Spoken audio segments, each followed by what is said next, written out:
Okay, welcome to all. In this class, we are going to discuss about one of the important unit known as inventory management. I would like to discuss about this inventory management. In OR subject also, the same concept you will study in the unit 5, but subject is different. From GATE point of view also, it is very important concept. So please listen carefully. First of all, what is the meaning of inventory? Have you heard this word anytime? Inventory meaning is, inventory consists of usable but idle resources, not to be used immediately. After a certain period of time, you can utilize it.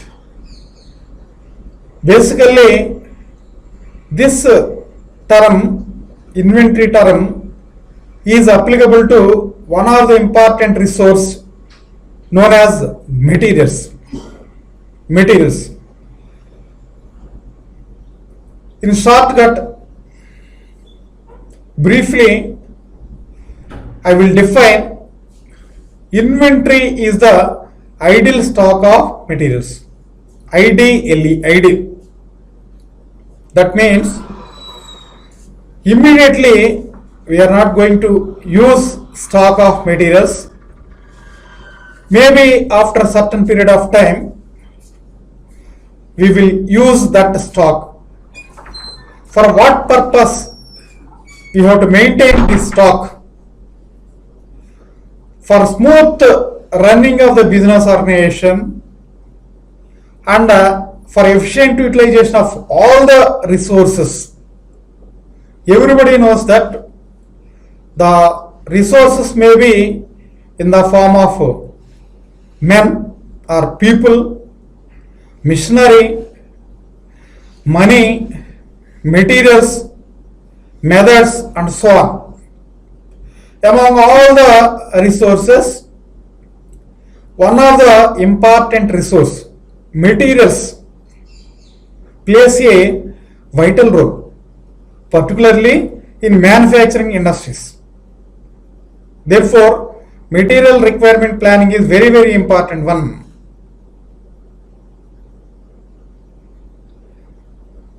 Next, coming to the second sentence,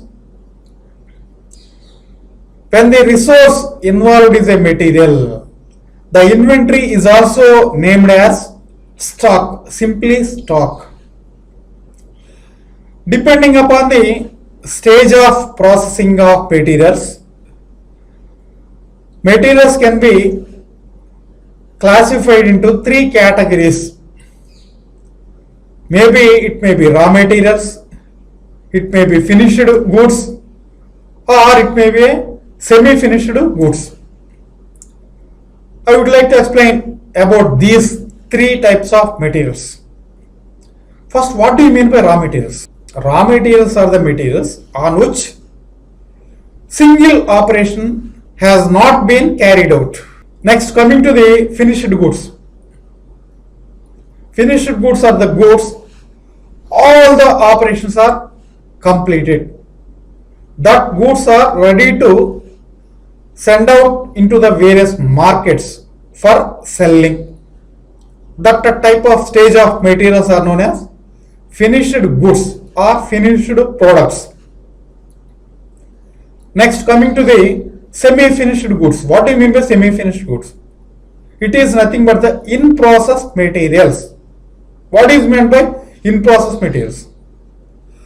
That means some of the operations, that means manufacturing operations, are completed, but some more operations are there. Therefore, this type of materials are nothing but the in-process goods or in-process materials. So the stock may be in the form of raw materials, in the form of finished goods, or maybe in the form of in-process materials, also known as semi-finished goods. As an organization, it has to maintain all these stocks for various purposes. In the coming slides, we would like to discuss about why we have to maintain inventory. Okay.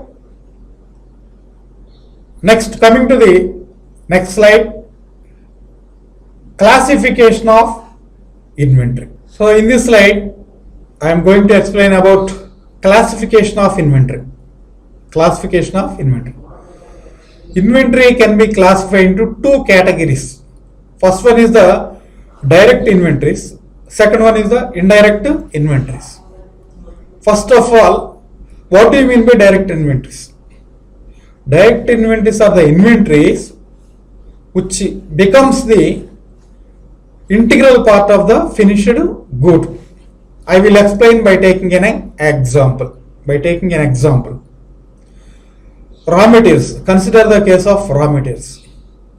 After conversion of raw materials, we are going to produce finished goods. After conversion of,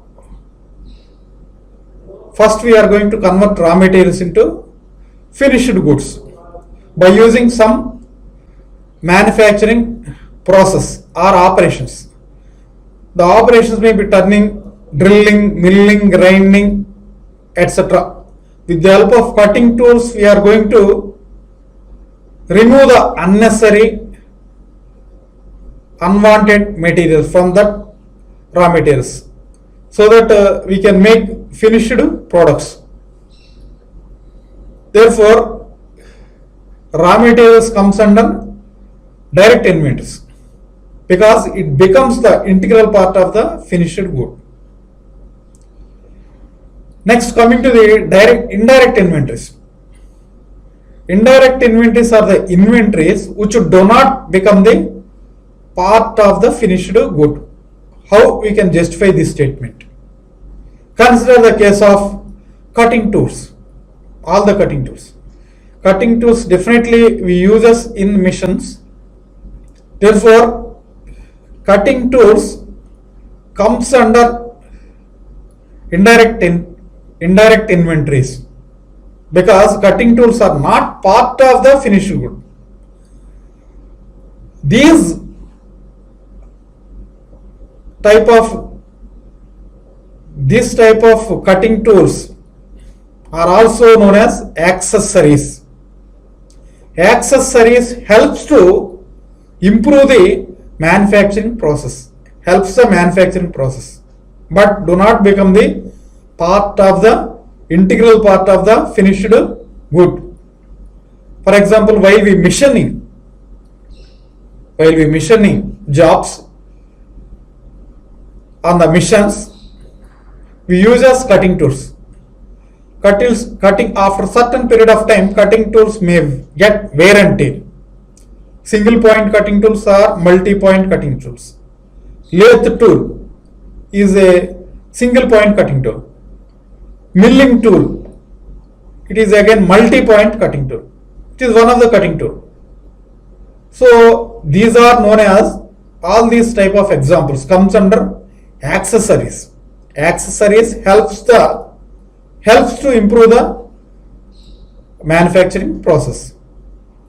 Similarly, oils, greases, coolants also act as accessories.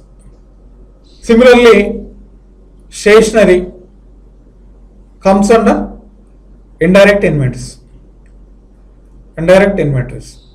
All saws, drill bits, cutting tools, etc. We can give many examples. Comes under indirect inventories. Finally, we can conclude like this.